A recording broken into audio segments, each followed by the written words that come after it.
Yo, what is going on, guys? Winner Kills here, and welcome to episode 2, season 2 of Rogue to High Rated, where we document our journey to top 200 on DB playing Rogue. In this case, we are on Speedroids, and the brand new DB season is underway as of February 7th. And you guys, if you haven't seen episode 1, I'll leave a link to it up in the top right for you to check out. We played against Eldlich, and our rating is currently 171.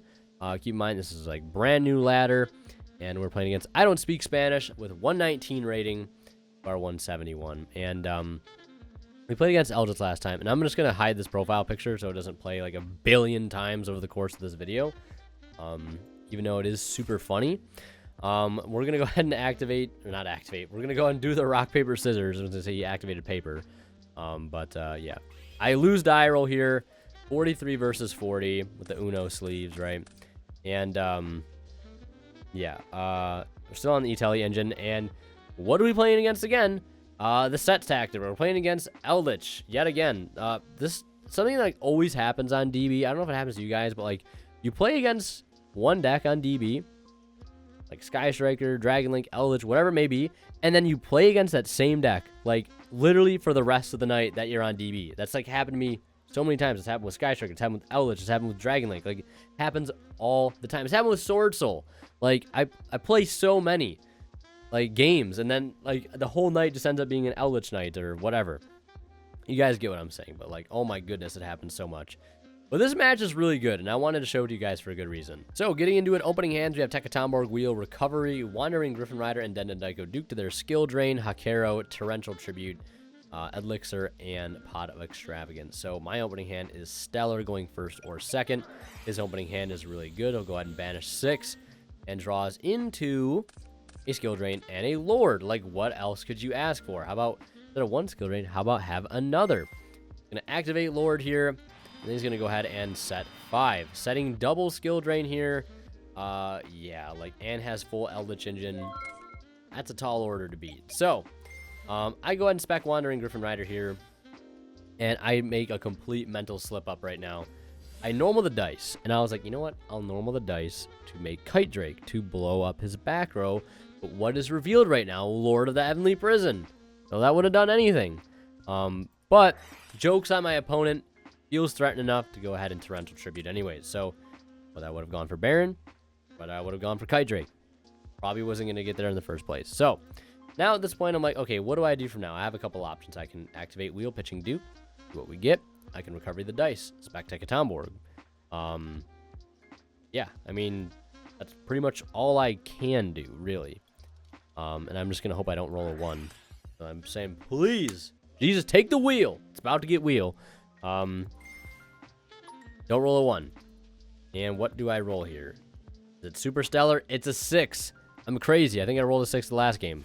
Absolute bomb, though. Mid-combo, like I've said before. I'm going to summon out Hound and copy of card triple. Like, sometimes it's very tempting to go for, like, Marble Machine or Piper, or sometimes even going for dice and playing. Obviously, we can't do that option because dice is in the grave. Although, there's something about playing a second dice that is tempting my soul. I might go, I hate dice, but man, is there something about all those times I've rolled a 2 where I wish I was playing 2 dice. I don't know. Anyways, getting back to it. There is sometimes it's very tempting to go for Marble Piper. But again, I have Tekatomborg. I'd rather leave the Piper in deck to spec off Tekatomborg than, you know, having to get it out of the deck off the wheel and then burning Duke on it to get it back out. Because obviously once it comes out off a wheel, its effects are negated. So I feel like leaving the deck and just going for 2 bodies like this gives your Tekatomborg more value. At this point, I'm like, all right, how do I navigate the board here? We need to navigate the board state the best of our possible ability here. So I'm like, you know what? Okay, so what actually am I thinking about doing here? I burn Duke right now. What am I doing right here?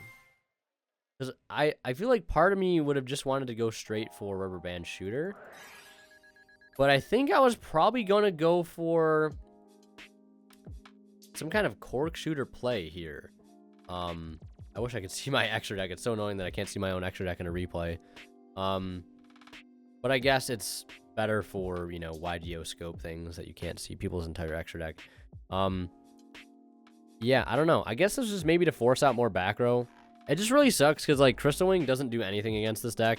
And, like, especially with Lord being a card. Normally, like, if he didn't have the Lord in hand, like, we'd make Kite Drake and, you know, party kind of, you know what I mean? And we'd make it with Hagoita, too. So, like, we could, like, make Kite Drake and then have follow-up afterwards. But he drains me of my skill. And then I'm like, okay, I see one path to victory here. And that's to go for Rubber Band Shooter and then link into Auroradon. Auroradon effect, tribute for cost to pop. And he tells me I can't. I'm like, it tributes for cost. Get it off the board. So I'm like, all right, we can keep playing here because I didn't use Rubber Band Shooter's effect. So I can just bring it back. I'm like, I'm going to target this. And he uses Sanguine here for some reason. I don't know why he decided to use Sanguine.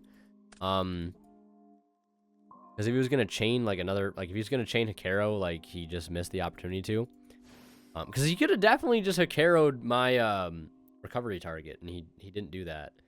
Chainlink 1... You're going to Chainlink 2, land, or, Sanguine, and then Chainlink 2 Hikaru. Or Chainlink 3 Hikaru, banish my target. So, yeah, he made a misplay there, for sure. But we're able to get to Rubber Band Shooter, spec out Piper. We try to activate Piper here, and my opponent has another skill drain. So, like, I can play through one skill drain, as you can see, without a doubt. Like, I still haven't even used Rubber Band Shooter's effect yet to reveal. So I'm forced to pass there. He has Hikaru, banishes Hound out of the grave, specs the Lord of the Heavenly Prison, doesn't get a spell or trap from the deck for free. Well, because skill drain. Never mind. He has skill drain.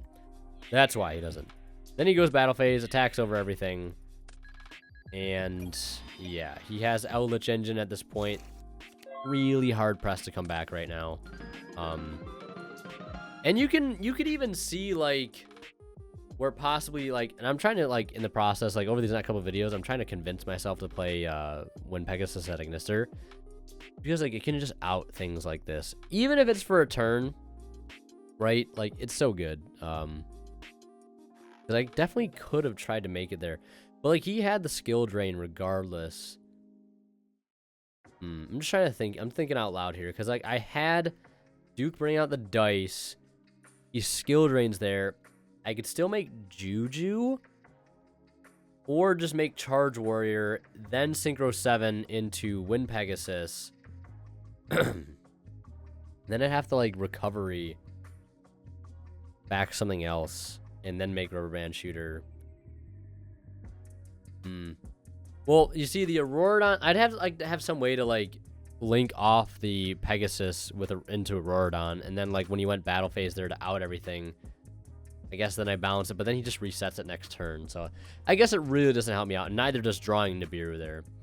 But we're gonna go into game 2 here. I opt to go first. I'm siding in definitely Cosmics and Judgments, 100%. We do see a Solemn Judgment, and also another side tangent here. Someone had pointed out to me in my Speedroid deck profile, specifically regarding the side deck, and, like, how come you don't play Gravity Collapse over something like, or how come you play Judgment over something like Gravity Collapse? And this is one of the prime examples, really. Judgment is so good going first against combo, and it's so good going first against control. Whereas if I had Gravity Collapse in my side deck over Judgment right now, I would not have really any side deck cards at all outside of Cosmic Cyclone. And sometimes I literally just don't think that's enough. There's so many good cards in this deck that you want to try to stop. That's the Extrav. Now stopping things like Skill Drain, having Mine outs, having outs to Droplet, having outs to TC Boo, outside of just Cosmic. Like, Judgment is so insane. So yeah, we lead here with the Tether Wolf, and we're already off to a beautiful play here. I'm going to spec the card Turbo and Synchro 10 into Baron with that level 7 Tether Wolf because of its effect. Spec out the Tekatom work here, and I was like, do I go for the early Piper? I'm trying to think here if I go for the early Piper or not. I do go for the early Piper, and we're going to reveal 2. Reveal a Cosmic. Feels good, man. So good at this game. We're going to put that Hound at the bottom of the deck, and we're going to go ahead into the Rubber Band Shooter here, and yeah, activate that, and banish the 6, and I get really lucky here, as you can tell. So I decide to go for Duke, or I decided to go for Duke and Terror Top here. And again, I take this little bit of creative license, if you will, because I already have a normal summon in hand. If I didn't already have a normal summon in hand, I would have revealed Terratop and Hound all day. But since I already have Hound in hand, I'm like, okay, best case scenario, I get a free Duke to my grave, and I still have Hound as a normal summon, and I get to keep Terratop as a follow-up. Best case scenario. Worst case scenario, I still have Hound as a really good follow-up, which can get me to Cork Shooter, which can get me to Wheel, which discards the Duke, which gets me another extender anyways. Right? So, like, that's why I went for that little bit of a wacky play there, and that banish off of the Rubber Band Shooter. Don't know why I'm with the hand motions right now, but I just am. I'm feeling it. Also, another thing here is that the Eldlich deck likes to side in Lava Golem. It's something I'm noticing. Well, not really noticing. This is something I've noticed a lot. They love siding this card. And I play right into it. Because, like, I could have just, like, stopped right now and, like, set Cosmic and Judgment, and Baron popped my own Rubber Band Shooter, and his Lava Golem would be dead. And that would be funny. But I play into it because I just wasn't thinking about it. Like, if I really wanted to, I could have, like, 9,000 IQ big brained into, like, playing around that. But, you know, we're just going to continue to combo here into the Cork Shooter. And you see me send the dice there. I decided not to send the duplicate because I don't want to go for just a regular Cork play. I want to go for a more explosive one. I make the Hound level 5 to get into Charge Word for more pluses. And we find a recovery. Talk about pluses. My God. And we're going to synchro into Shen Shen. Set Judgment. And I hold the Cosmic. We had a very valuable lesson about holding the Cosmic in the last season for a TC Boo. And I'm not taking my chances here. I'm holding this Cosmic Cyclone 1,000%. And my opponent is going to freely Lava Golem here. Well, you can't Lava Golem immediately because he has Extrav. And I normally would frame one Ash Extrav every day of the week, but obviously I don't have Ash in hand right now. So it's like, do I use the Baron Negate or not? And I was not thinking about Lava Golem in the point of this match. 100%, I can guarantee you that. But it's so good that I decided to Baron Negate this because I did not know it, but that extra right there is a use or lose it situation because he's going to immediately drop the Lava Golem on me afterwards. So I guess as I got, you know, some use out of the Baron, then no use. And then he's going to activate Lord and set 3. And I draw Tekatomborg for turn. I take the 1,000 damage. I normal summon the Terratop. I'm trying to play somewhat conservatively right now. Like, I'm very afraid of things like Torrential Tribute right now. So I'm trying to commit as little as possible. There's the skill drain. I chain the Cosmic. And my opponent's like, I'm better. I've got the Judgment. And I've got the follow-up Judgment as well. And I'm going to pay half to feel even better. He's going to pay 4K to feel great. I'm going to pay 3K to feel just that much better. And that, yeah, that'll get banished. And what a chain link there. So there's only one back row left. And I'm like, if it's Torrential, man. Like, I took a long time to think here. I'm like, if that is Torrential, man. I'm like, what are the odds it's Torrential? So basically at this point, I remember specifically thinking, I'm like, you know what? There's no way it's Torrential. So we're going to keep playing into this. Or no, I don't. I don't. Oh, I think I know what my problem was here. Yeah. So I didn't realize at the time, but I thought I had a level 6 play available to me. I think I thought I still had Juju available, but I do not. So I just start swinging with everything. And I think also at this point, I was realizing, like, oh yeah, no, because I had game on board. Okay, so this is what my thought process was. I'm like, it better be Torrential, was the first thought. And then I'm like, I don't literally need to extend at all any more past this because I have game on board. And if it's an Eldlich trap, it's going to get forced out right now to no effect. And that's exactly what ends up happening. He also gets Lord, gets a Sanguine, and we're just going to continue into the battle phase. We go main phase 2, and we're both checking Graves here. And then I activate Tekatomborg, and I know the last set right now, so I'm getting super greedy. We're specking Tekatomborg, and we're recovering. And we're bringing back Piper to reveal 4. And what do I find here? I think I have some cracked mills. Yeah, so E-Tally is insane at this point in the game for Pilica. Marble Machine is okay. Cosmic Cyclone's even better. And another Cosmic on top of that. So I definitely take the Cosmic here. And I didn't realize this at the time. Because Lord doesn't say anything about you being able to, like, use that card the same turn it was set. Especially this card from your hand. Then if you activate this effect while this card was revealed, you can reveal one set Reveal end set one spell trap directly from your deck, but banish it during the end phase of the next turn. Yeah, so he can't use that trap card right now. And for some reason, I was under the impression that he could. So I'm like, if I Cosmic, he'll just chain. So I hold the Cosmic. And I know that sounds pretty stupid, but that I was like, so my brain was just so heightened at this moment. Like my state of just like, I'm just tweaking right now. I don't know how to explain it. I look like Tekka Tomborg. I felt like Tekka Tomborg looks, I guess. And I was just trying to play it super safe, super conservative. So I'm like, okay, we're just going to try to make a good play, I guess. And I'm not going to burn the Cosmic. And here I make a weird play because I make this Fast Dragon because I just didn't have room to make a Rorodon to be able to spec the 3 tokens. And I do this specifically because I know the fact that I have a Judgment Engrave and I can just add it back. So this is a little bit of a saucy play. And also, with how little life points I have right now, I should have used a Rorodon to tribute off itself, the Lava Golem, and a token. Because that's the safest way to dodge this and the burn damage and stuff. Because I'm going to add back Judgment, and obviously I'm going to pay half, and I'm going to take another 1,000. So, like, any damage he does to me is going to be really crucial damage, especially if I got Cosmic Cyclone as well. And then I use Duke here to bring out dice. And then I synchro for Crystal Wing. And imagine if that was a Pegasus, too. Like, putting that in the graveyard. Ooh, it seems so good. Set Judgment, set Cosmic. So, like, at this point, I'm like, there's no way he's winning this game. Like, he can go ahead and activate Sanguine. I Judgment that. No shot that's resolving. Battle phase, go over the Crystal Wing. Maybe forgot about Crystal Wing's effect. Take 3k. And he's going to go ahead and activate the Conch Engrave. He can't activate the Scarlet because it's a you can only use effect. And now you can only activate. So he only gets 1 here. Super unfortunate for him. End phase Cosmic Cyclone. And this is the scary part. This is the super, super scary part. It's like, this is one of the reasons why I should have tributed off the Lava Golem with the Aurorodon, because now I have to use my Crystal Wing negate on this Lava Golem. And this does activate as well. It says once per turn during the standby phase, take 1,000 damage. So I have to Crystal Wing negate that. And then I go battle phase for game. And I think my opponent had some confusion here. It's like, does that activate? Yes, it does. Get that cleared out. We go to a game 3 here.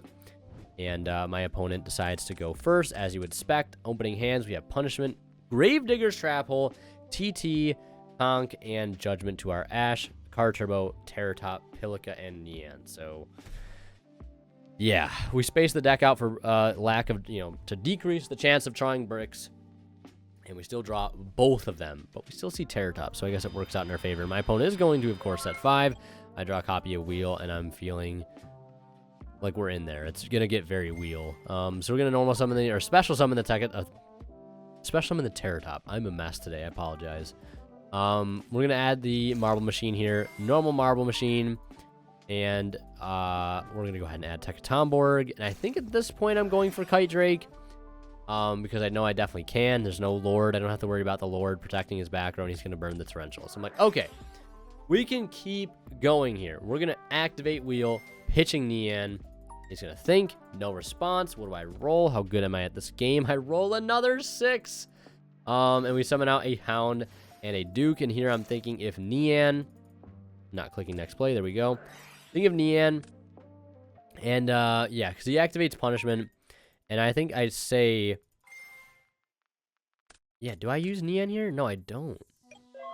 I don't. Okay, so I definitely could have used Nian there, but my thought process was that right now is like, I have good follow-up with Pilica, Hound, Duke, Nian. Like, I have so much good follow-up right now.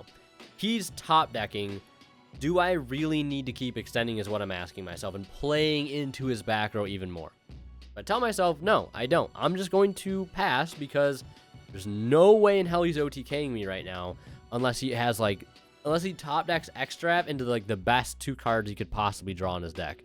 Like, there's just no way. And I have so much follow-up. So I'm just going to end my turn here, stop while I'm ahead, and he's going to Conch, and I'm, like, waiting for that Sanguine to show up, and it doesn't, luckily. But he draws Pot of Extravagance. I'm like, there is no way in hell I'm letting this resolve. To my surprise, he has Gravedigger's Trap Hole, which I was not expecting. He draws into Strike in another pot. And he goes into Link Spider, and I tell him that he can't because of Dogmatic Punishment. Luckily, I catch this, and he basically sets that card and passes, and I draw another Ash return. So I guess it's, you know, cosmic justice here for his back-to-back extravs. Normal Pilica, gonna strike, and I could keep going here. I do have the juice to keep going. I could use Hound, back the Terratop, then Nian, right? I could do so many other things right here, and I decide to commit here. So we are gonna commit. We're gonna return the Terratop, because I know if I get access to something per se like Rubber Band Shooter, I want to have the option to be able to get Terratop from the deck. So we're going to summon Cork, activate Card Turbo, and importantly, I don't have to use Duke right now, so I'm really forcing my opponent at this point to use that last back row, whatever it is, and it ends up being a Judgment here. And he does decide to burn it on the Rubber Band Shooter. Now, at this point, even still, I could literally keep going. I could Duke to bring out Card Turbo, activate Nian, make another Rubber Band Shooter. But I decided at this point, I'm like, you know what? I'm going to pass. Better draw a good card. And I'm like, oh, is that another Extrav? This one's not resolving. He goes Battle Phase, attacks, and then he sets the skill drain and passes. I draw a Duplicate. I'm like, do I need to commit here? Do I need to keep going? So I set Duplicate and pass. Yeah, he draws Ice Dragon's Prison. Because again, like, I do have a play in Graveyard, but I'm just opting not to take it. I'm playing the slow-paced game at this point, because I realize, like, I don't need to keep making push after push and playing into more back row. I realize I have time to, like, not do anything, I guess, if that makes sense. He sets a card, and I'm debating the end phase. I definitely debated a little bit for the end phase Duplicate, but I decided not to use it. And I Destiny draw the motherfucking Terratop right here. Like, what a Destiny draw. Like, this is insane. Spec Terratop, activate effect, and my opponent, of course, is going to think on that. He activates IDP. He's targeting Duke. And shout out to one of my friends for giving me the idea for this play. Because, like, one of my friends was watching me play in the ladder. And I almost let this go through. But I realized, like, I could have done this play that he gave me, he told me to do, which is to activate Duplicate, banishing for cost his target with IDP, and then returning the other back row, essentially outing both back row at the same time. And then Terratop still resolves. Like, that was, I think my friend Adam gave me that play, or I can't remember who. Shout out to them for giving that play on the spot. I didn't think about that. Like, that was a huge play. Really, really solid play there. And then we go ahead and activate Tekatomborg here. And also shout out my friend Adam for playing Speedroid right now currently and trying to learn the deck. So huge ups to him. We synchro for Chambara, and yeah, like, I just have overkill game at this point. I wanted to ensure that it was game, and that is the match. And I think he looks at his next card. Was another Gravediggers. And yeah, my next card was Red Reboot. But yeah, that was a really good match. Like, that was a super good match, and my opponent was a good sport.